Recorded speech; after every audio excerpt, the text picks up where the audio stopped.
Parlons classique, un podcast présenté par Hugo Panonacle. Bonjour à toutes et à tous, je suis très heureux de vous retrouver pour le deuxième épisode de Parlons classique, le podcast de l'agence artistique Hugo Panonacle. Comme pour chaque épisode de ce podcast, je reçois un ou une artiste que j'ai la joie de représenter dans mon agence pour évoquer autour d'une thématique ces dernières actualités.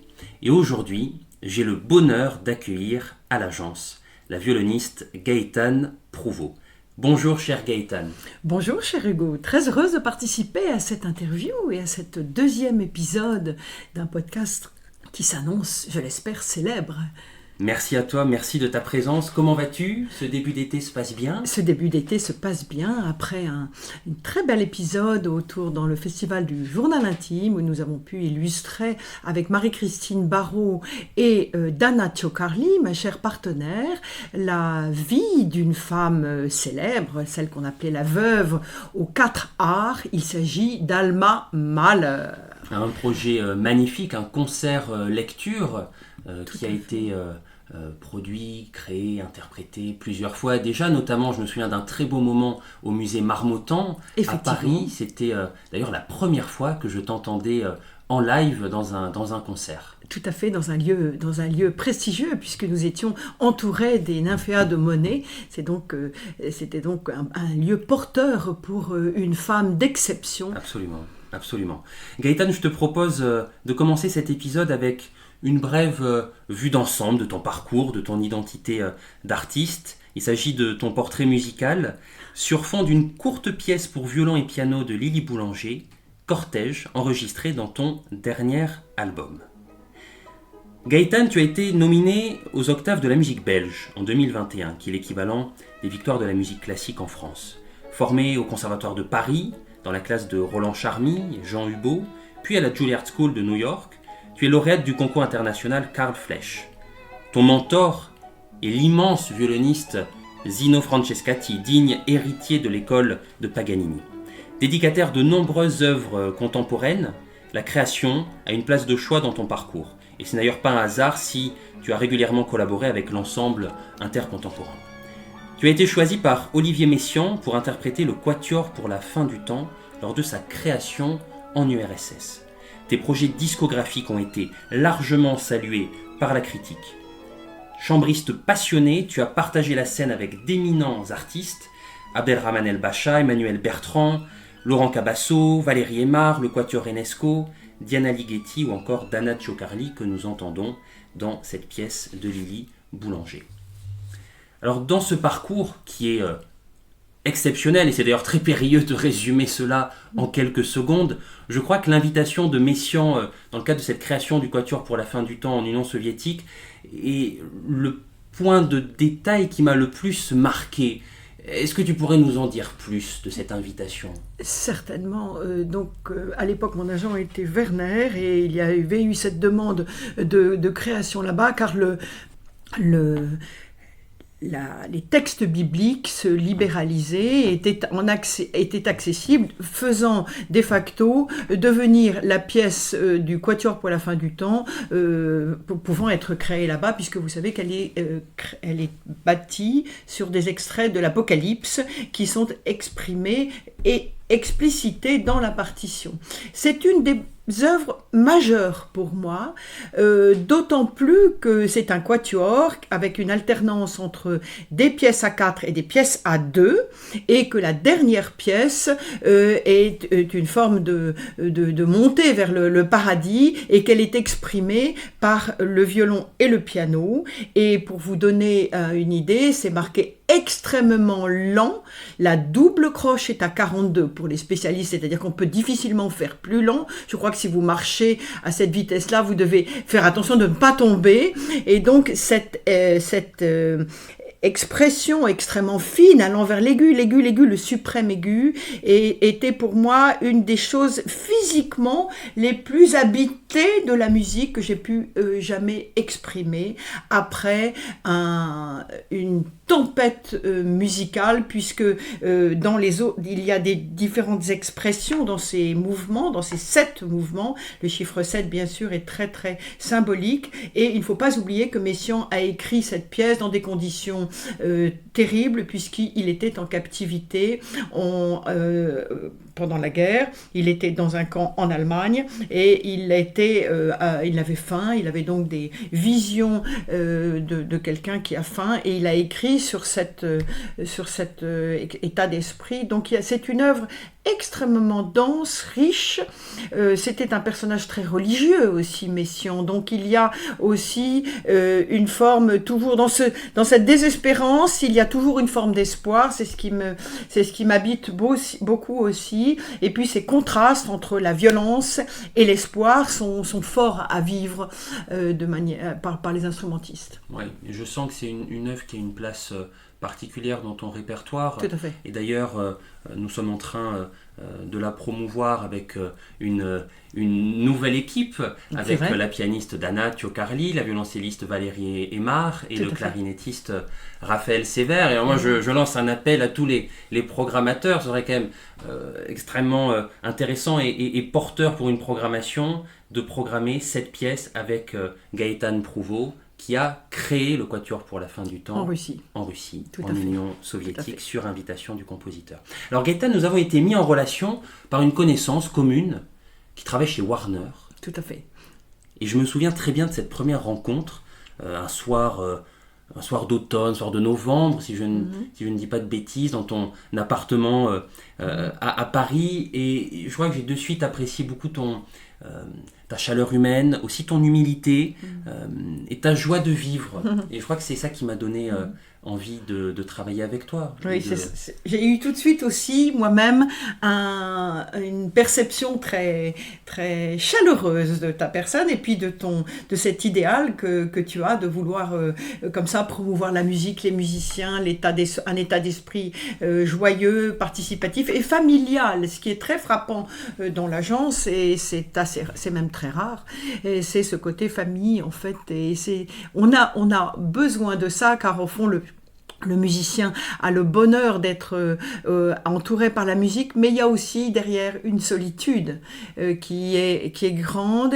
Et, que tu as senti pendant ton parcours, souvent? Oui, à certains moments, quand on a moins d'agents et quand on n'a plus d'agents, c'est beaucoup plus compliqué de ne pas se sentir promu, recherché, porté. Et cet échange est précieux, car tu es aussi quelqu'un qui connaît la musique, tu es entouré de gens qui connaissent la musique et qui savent ce que c'est, qui savent ce que ça représente, et donc et tu es toujours très curieux des projets. Or ma dynamique est aussi de toujours chercher à renouveler le répertoire, les idées, les propositions pour les organisateurs, car j'ai bien conscience qu'il faut aussi que le public a évolué et qu'il faut aussi que les artistes s'adaptent. Alors jusque dans une certaine mesure, car mais on veut rester dans le sérieux, dans le professionnalisme, dans le cœur des interprètes. C'est ça, oui, c'est ça. Et dans l'exigence de l'interprète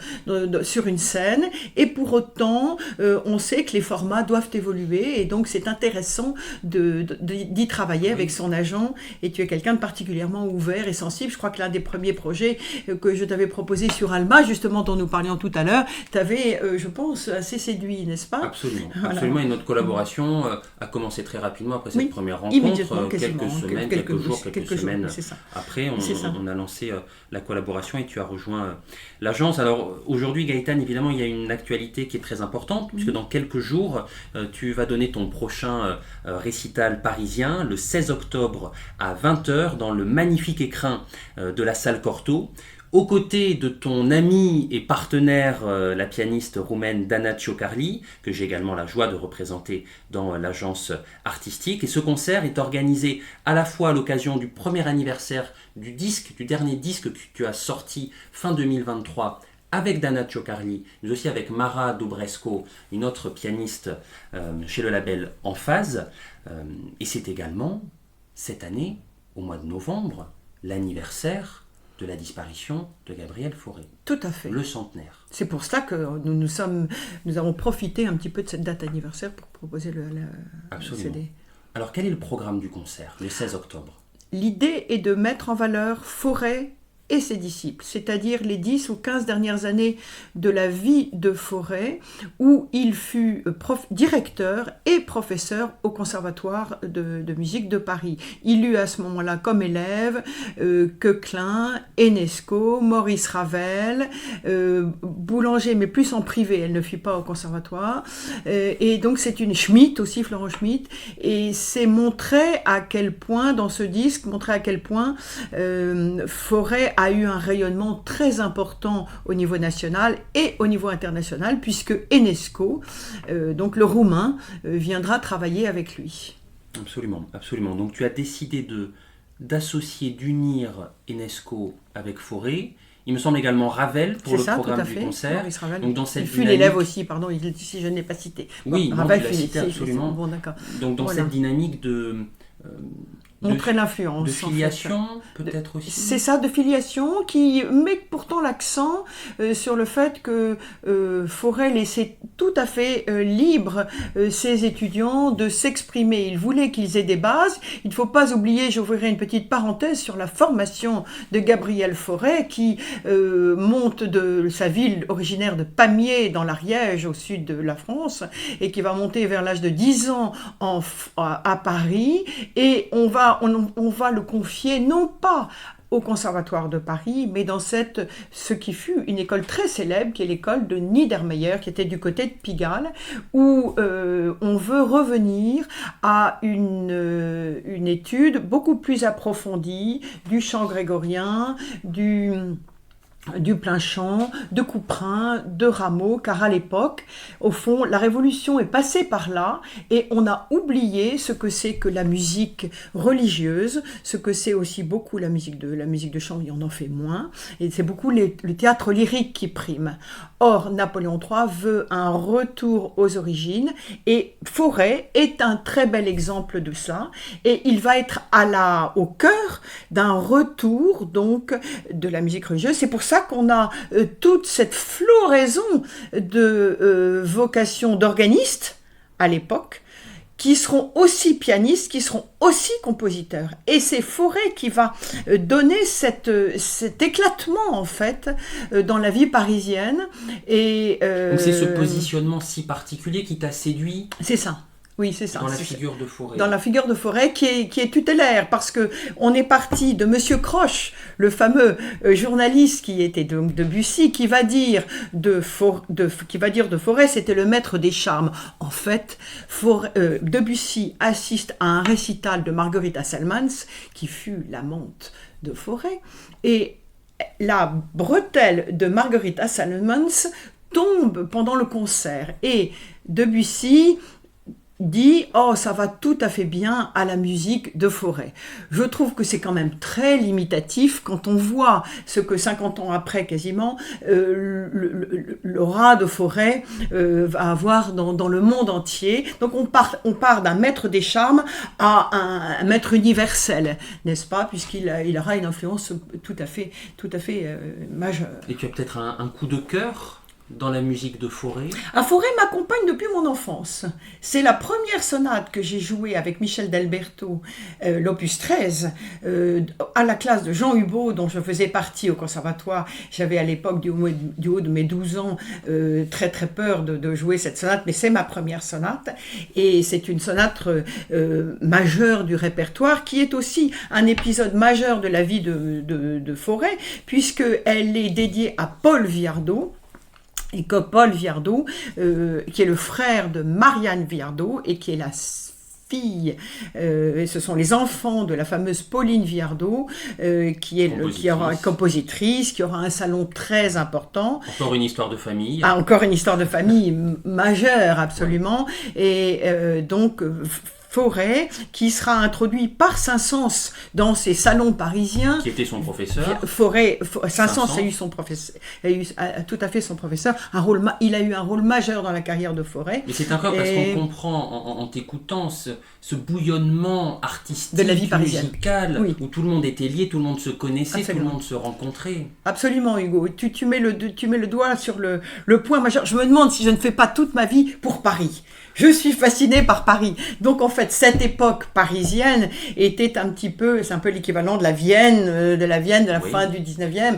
Il y avait une telle boulimie de cette culturelle, artistique, humaine, un mélange aussi, quelque chose de très transversal dans l'univers littéraire, c'est ça, culturel et artistique, qui me fascine. Donc effectivement, Fauré, avec Viardot, justement, l'illustre aussi. Et j'avais d'ailleurs fait un projet il n'y a pas si longtemps sur quelque chose qui s'appelait La princesse et le musicien.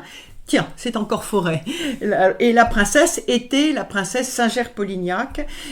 Donc elle est née Singer, elle hérite de la fortune des Singer, puisqu'il y aura des brevets sur des pièces millimétriques de la machine à coudre qui vont lui rapporter des sommes pharaoniques, et elle va être mécène et elle va rencontrer Fauré, et donc voilà aussi un pan de la vie parisienne qui est importante. Et on comprend bien ces relations, ces rencontres qui ont fait cette fin de 19e, début du 20e siècle parisien. Tout à fait. Et avant qu'on poursuive les discussions, je te propose qu'on écoute un court extrait de la première sonate de Fauré.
Un extrait de la première sonate de Gabriel Fauré, interprétée ici par notre amie, la violoniste Élise Bertrand, et son comparse, le pianiste Gaspard Thomas. Alors c'est assez incroyable parce qu'on entend presque des inspirations schumanniennes de Robert Schumann, des inspirations germaniques, et puis évidemment la tradition française. Tout à fait, il y a peut-être une clarté encore plus grande dans le discours que par rapport à une écriture allemande, mais effectivement c'est assez proche, c'est une sorte d'ambiguïté dans le bon sens du terme entre la clarté et le romantisme qui s'exprime dans cette œuvre, qui fut donc dédiée à Paul Viardot, et bravo Élise pour cette belle interprétation très, très claire, très lumineuse, et Paul, c'était peut-être une manière aussi de parler à Marianne, la sœur de Paul, qu'il n'a pas pu épouser, et ce qui fut un peu le drame de sa vie.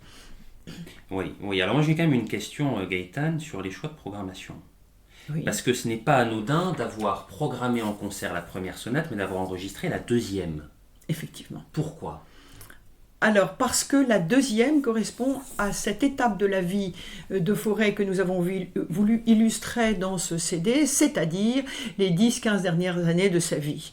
Or, l'opus 108 de Fauré, cette deuxième sonate pour violon et piano, c'est cela, a été composée en même temps quasiment, donc à l'époque où il est professeur, et donc en même temps que la sonate opus posthume que Ravel compose pour Fauré pendant cette époque cette époque d'enseignement. Et elle a été composée donc aussi en même temps que les pièces pour 4 mains et violon, c'est assez rare, d'Enesco, et ce sont des pièces d'ailleurs que je reprends en Roumanie avec Mara Dobrescu et Dana Ciocarli à la fin du mois d'août. Nous allons là-bas pour le festival Pro Patria et nous allons refaire des parties de ce disque, entre autres les Enesco et Ravel aussi.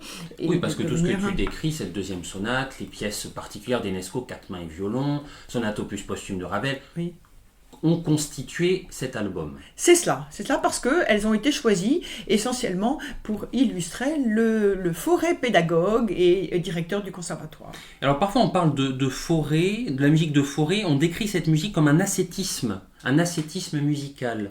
Est-ce que tu considères que c'est une expression qui a du sens pour décrire sa musique, pour décrire sa dernière période ?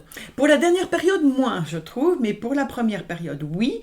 Et j'en voudrais pour preuve quelque chose d'assez semblable, d'assez proche pour moi au niveau de l'écriture, c'est le duo pour violon et violoncelle de Ravel, que Ravel considérait comme l'une de ses œuvres majeures, et qui est ascétique. C'est-à-dire qu'on cherche à... mais je rapprocherai peut-être un peu de l'opus 13, qui est assez... plus transparente, beaucoup plus transparente que l'opus 108. Et en tous les cas, il ne faut pas oublier aussi que Fauré va devenir sourd. Donc, et cette surdité a eu un impact dans cette nouvelle esthétique ? On peut le penser pour la fin, qu'en tous les cas... Alors, je suis partagée à ce niveau-là. En tous les cas, c'est beaucoup plus complexe, c'est même quelquefois difficile. Oui, les critiques sont partagées. Est-ce que la surdité a emmené un aboutissement dans l'écriture de Fauré, ou est-ce qu'au contraire, il s'est éloigné d'une esthétique qui le représentait parfaitement, cette deuxième période entre le début post-romantique et la dernière période qui, elle, est beaucoup plus tournée vers la modernité? Eh bien, je suis partagée parce que quand on sait, enfin c'est infiniment plus complexe, mais quand on sait la formation qu'il a eue à l'école d'Idermeyer, où ils étaient dans des grandes salles avec une dizaine de pianos droits, où ils devaient travailler tous ensemble dans la même pièce, de manière à développer l'écoute intérieure, on peut peut-être se dire que ça a été une sorte d'avantage pour lui qui devient sourd, mais malgré tout, il y a des distorsions sonores, il y a une harmonie beaucoup plus complexe, beaucoup plus moderne en fait aussi, et c'est aussi l'objet de notre disque, c'est de montrer que Fauré a su suivre l'évolution musicale de ses étudiants. Donc il n'est pas passé de mode, au contraire il suit l'évolution, c'est montrer le modernisme de ce compositeur. Donc pardon si ma réponse peut paraître ambiguë, mais elle est sur les deux plans, et je tiens à le confirmer. Non, c'est très clair et c'est intéressant, c'est une discussion aussi que j'ai pu avoir avec Lucas Debargue, qui a sorti l'intégrale de l'œuvre pour piano de Fauré l'année dernière, oui, et qui parle justement des différentes périodes et qui pose la question de la dernière période et du lien avec la surdité. Oui. Et il te rejoint tout à fait oui, par rapport à cette question et à cette réflexion que les musicologues et les artistes ont encore aujourd'hui. Alors je te propose, maintenant qu'on a parlé de Fauré, de parler un peu plus de Ravel et d'Enesco, parce que donc, pour le rappeler à toutes celles et tous ceux qui nous écoutent, le 16 octobre, il y aura la première sonate de Gabriel Fauré pour violon et piano. Tout à fait, l'opus 13. La sonate numéro 3 d'Enesco. Dans le caractère populaire roumain. Oui, et ce n'est pas un hasard de la jouer avec Dana Ciocarli. C'est un bonheur, évidemment, qui connaît tellement bien cette musique. Et avant de parler d'Enesco, parlons de Ravel. Alors Ravel, qui était également élève de Fauré, tu vas interpréter avec Dana une œuvre que nous connaissons bien, la valse, mais que nous ne connaissons pas sous ce format.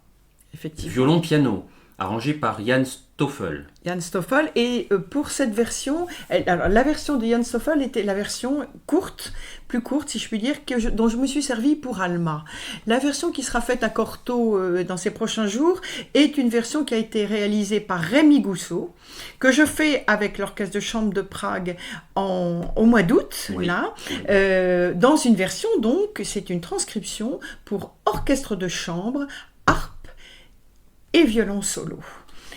de la pièce dans son intégralité. De la pièce dans son intégralité, une quinzaine de minutes. Et avec Dana, dans quelques jours, c'est donc cette même version, mais à la place de l'orchestre, ça sera le piano. Et pourquoi faire une version longue? C'est aussi une manière, tout est parti d'Alma, dont j'avais besoin de Ravel et de la valse, puisqu'on sait que Ravel a composé cette valse à la suite d'un voyage qu'il a fait à Vienne, et où il a rencontré Alma Mahler. Donc mes oreilles mon intérêt s'est porté sur cette valse, et on sait aussi qu'il y a le 150e anniversaire de sa naissance en 2025, et donc on a trouvé opportun et sympathique de mettre en valeur cette pièce qui est fulgurante, qui est foisonnante, mais qui montre aussi la décadence et puis à l'image de la société. À l'image de la société.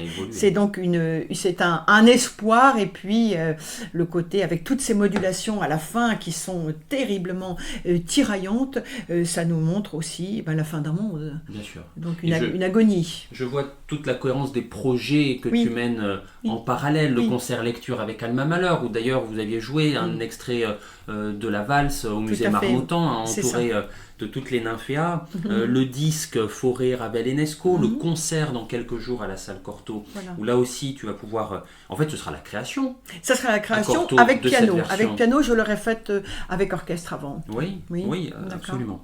Avant de parler d'Enesco, je voudrais qu'on écoute un extrait d'une œuvre de Ravel que nous connaissons bien et que tu as enregistrée dans ton dernier album.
Émouvante pavane sur une infante défunte interprétée par Gaëtane Prouveau et Dana Ciocarli dans un CD paru en 2023 sous le label Emphase. Ravel qui était donc élève de Gabriel Fauré qui était également professeur de Georges Enesco.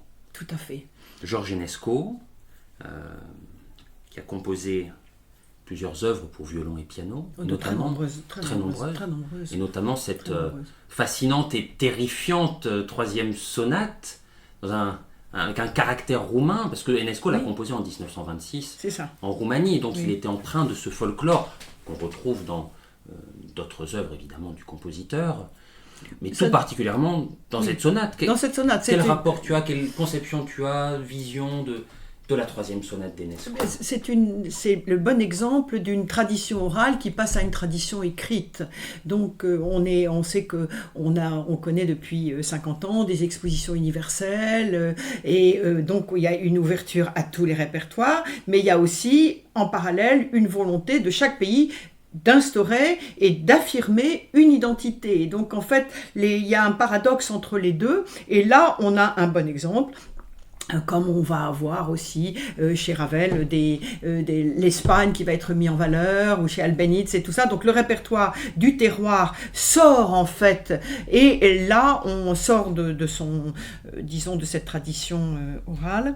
Et donc c'est pour ça que la sonate dans le caractère populaire romain est très précisément écrite. Elle est complexe parce que elle veut indiquer dans le moindre détail, autant que faire se peut, une sorte d'inspiration très instinctive. Or, l'instinct, il est subi, il est extrêmement ténu, en fait, je dirais, et donc on veut l'écrire.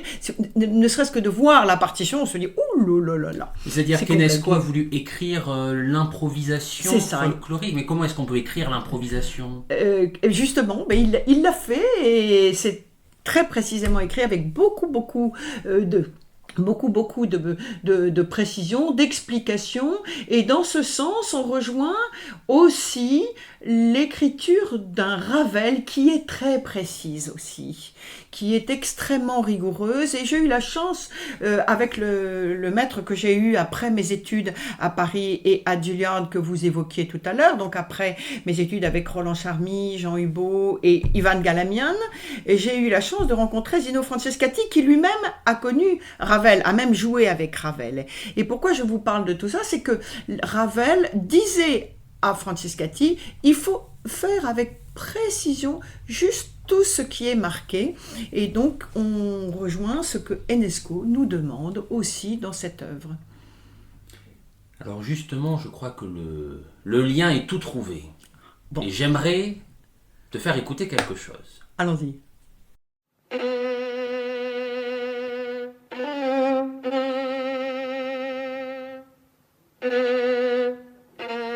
Ça, c'est Zino.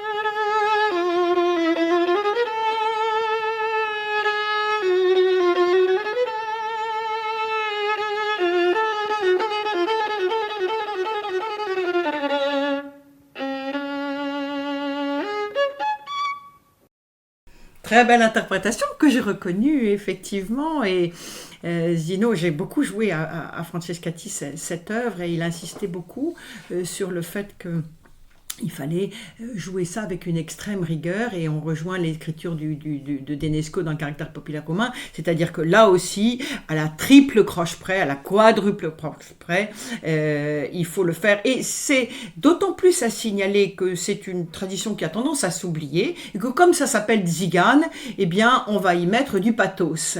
Et Francescatti avait eu la chance de faire la création du Tzigane en Angleterre avec Ravel au piano. Et Ravel, d'ailleurs il y a une anecdote assez amusante là-dessus, c'est-à-dire que lors de la première, Ravel était beaucoup plus jeune que Francescatti était beaucoup plus jeune que Ravel, et donc était très impressionné de jouer avec Ravel. À la fin du premier récital, Ravel lui dit « Zino, vous avez fait une fausse note dans la cadence ». Zino, affolé, lui dit « Mais dites-moi absolument où c'était ». Et en fait, malgré les 10 représentations, Ravel n'a pas pu le situer. Et ce n'est que 40 ans après, lorsque Zino était en train de jouer cette œuvre à La Ciotat, puisque après 40 ans aux États-Unis, il est revenu dans son pays natal de Marseille, aux alentours de Marseille, à La Ciotat, et sa mère vivait avec le couple, et sa mère, qui était violoniste, dit « Ouvre la porte furieuse », 40 ans après, « Zino, tu as fait une fausse note !» Et donc c'était cette fameuse fausse note, que je vous repère tout à fait, que Ravel n'avait pas reconnue. C'est émouvant d'avoir ces anecdotes, d'avoir ces coulisses, cette relation entre Ravel et Zino, oui. Et puis cette relation entre Zino et toi, Zino que tu connais bien parce que c'était ton professeur, aussi parce que tu as réalisé un travail d'archives, de recherche dans la préparation et la rédaction d'un livre. Zino tout à fait, Francescati, oui. Le chant du violon. Tout à fait. Donc mon mari, Charles de Couessin, et moi-même, nous avons travaillé sur cet ouvrage. C'était une manière aussi de témoigner de ma reconnaissance, en fait, car à peine sortie du Conservatoire de Paris, j'ai eu la chance de très bien connaître un grand monsieur aussi, un autre grand monsieur du monde de l'art, c'est Étienne Vatelot. Étienne avait vendu à mes parents mon premier violon, m'a suivi, et donc m'a dit, en sortant du troisième cycle, j'étais jeune, eh bien, je vais te présenter à Zino Francescati. Donc nous sommes allés sonner à cette... je me vois encore tirer cette petite sonnette de la maison de Francescati, tellement impressionné de rencontrer un des grands monstres de la musique. Et en fait, c'était l'homme le plus affable et le plus charmant et le plus amoureux de la vie quotidienne après les grands fastes qu'il avait pu connaître. Rien ne représentait plus que d'arroser ses fleurs ou d'aller acheter, de faire ses courses au marché. Mais ce grand artiste m'a beaucoup marqué. Et donc, en écrivant ce livre, c'était une manière de lui témoigner de ma reconnaissance.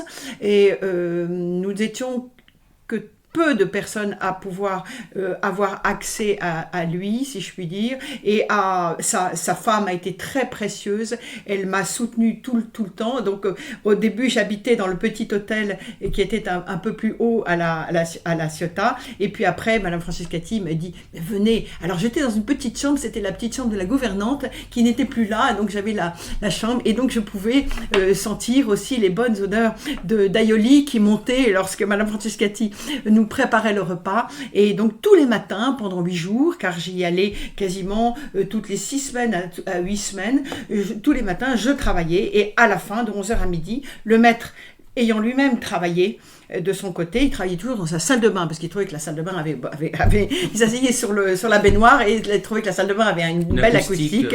Et alors j'entendais, pendant que moi j'essayais de travailler aussi de mon côté, enfin j'avais une oreille là-bas, et j'entendais tous les jours une nouvelle sonate ou partita de Bach, il y en avait une par jour, repos le dimanche, et puis après j'entendais Brahms, Beethoven, et puis le lendemain Tchaïkovski, Mozart, et puis etc. Donc c'était évidemment tellement inspirant. Et Francescati avait cette force de conviction, ce son lumineux qui m'a envahi, voire complètement prise, parce que et peut-être trop influencée à un moment, parce que je voulais l'imiter. Il faut quand même rester soi-même, mais ça m'a quand même beaucoup marqué. Oui. Au fond, quand Francescati jouait tout près, puisque on était dans une salle d'une vingtaine de mètres carrés, c'est un peu comme si je me mettais à crier là en ce moment, parce qu'en fait il avait l'habitude de jouer dans des volumes tellement colossaux, et puis il avait un son, un vibrato qui était très particulier, ce qui fait que quand on faisait un piano, c'était pas des pianos impressionnistes, si je puis dire, c'était plutôt un symbolisme extrême, voire un expressionnisme russe, très dense, très engagé. Il fallait jamais être fade. Donc c'est la virtuosité par la création d'un son communicatif.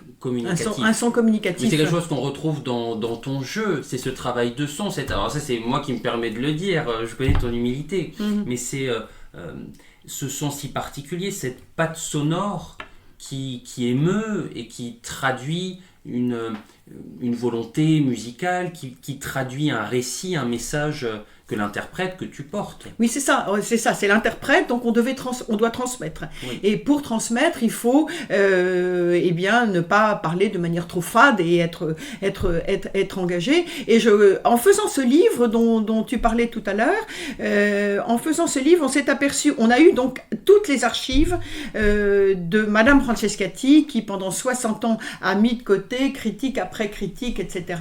Et on a pu voir que Francescati, que le son de Francescati marquait beaucoup, et on s'est demandé pourquoi. Eh bien, c'est parce que Francescati était l'élève de sa mère, qui elle-même avait épousé son professeur. Et ce professeur, Francescati, était l'élève de Sivori et lui-même l'élève de Paganini. Oui, donc et dans Paganini, Sivori, il y a toujours le son. Tradition italienne avec le son. Le son italien qui est communicatif. Oui. Oui. Oui, Et voilà. qui vient s'associer à l'école franco-belge. Pour moi, Qui un te petit peu plus tard. caractérise aussi. Oui, c'est ça, tout à fait. Donc j'ai un petit peu les deux. Et pendant un moment, c'est l'école italienne qui a pris le relais. Et puis après, ça m'a intéressée de créer parce que j'aime beaucoup la peinture. Donc Oui. j'aime beaucoup la peinture, j'aime beaucoup la sculpture, En fait, j'aime bien que l'archer. J'aime bien travailler en orfèvre avec mon archer. Et donc créer des couleurs très spécifiques, des couleurs d'écoles de peinture différentes, donc d'écoles artistiques, donc d'écoles violonistiques différentes aussi, m'intéresse. Oui, et de Donc, marier ces différents voilà. styles, ces Voilà. différentes écoles, Et mais avec une place importante de l'école italienne. Certainement. Et des cultures méditerranéennes, et je n'en dis pas plus, parce que nous en reparlerons lors d'un prochain épisode, mais il y a des projets en cours. J'en serais très heureuse parce que la Méditerranée, et moi je suis d'origine un peu italienne par maman, donc ça m'intéressera. Alors avant de conclure, j'avais quand même une dernière question, remarque, réflexion que je voulais aborder avec toi par rapport à Francescati et par rapport à Fauré. Parce que je me dis le lien très fort que tu as avec ce mentor, ce n'est pas le cas de tous les artistes, même si la plupart des artistes ont des mentors, ont des modèles, mais là je sens qu'il y a quelque chose de très fort. Ce n'est peut-être pas un hasard que tu aies choisi la thématique de la filiation, de la dynamique élève-professeur avec Fauré, Ravel et Enesco. Ou est-ce que je me trompe complètement, il n'y a pas vraiment de lien? Non. Mais en tout cas, ça m'a frappé quand j'ai réfléchi et un peu mis en parallèle ton parcours et ce projet, ce CD. Oui, alors à certains égards, oui, tu as raison. C'est-à-dire que j'aime bien quand je fais un disque qu'il y ait une sorte de nécessité, c'est-à-dire qu'on ne fait pas un disque pour enregistrer comme ça. J'aime bien qu'il y ait un projet majeur, donc chacun de mes disques est habité par une idée forte. Un récit. Par un récit, par une volonté de... Oui, un récit. Donc Francescati, j'ai eu la chance de travailler Fauré avec lui, donc j'ai beaucoup travaillé Ravel, j'ai travaillé Debussy, donc en fait, il m'a inspiré dans ces compositeurs français. Oui, je comprends parfaitement et je sens cette dynamique qu'on retrouve dans le CD et qu'on retrouve bien sûr dans le concert qui aura lieu le 16 octobre. Cher Gaëtane, un grand merci pour cet échange éclairant, c'était passionnant. Je pense que toutes nos auditrices, tous nos auditeurs, toutes les personnes qui écouteront cet épisode seront captivées par la figure de Fauré, par l'influence que Fauré a pu avoir dans la trajectoire musicale de Ravel et Enesco. Et j'insiste, ne manquez pas le récital parisien que donnera Gaëtane le 16 octobre à 20h à la salle Cortot. Ce sera avec la pianiste Dana Cioccarli. Au programme Fauré, Enesco, Ravel. Ravel, une création mondiale d'une transcription pour violon et piano de la valse. Je vous invite à aller sur le site internet de la salle Cortot pour acheter vos billets. Je vous dis à très bientôt. Gaëtane, merci à toi. Merci Hugo, à bientôt.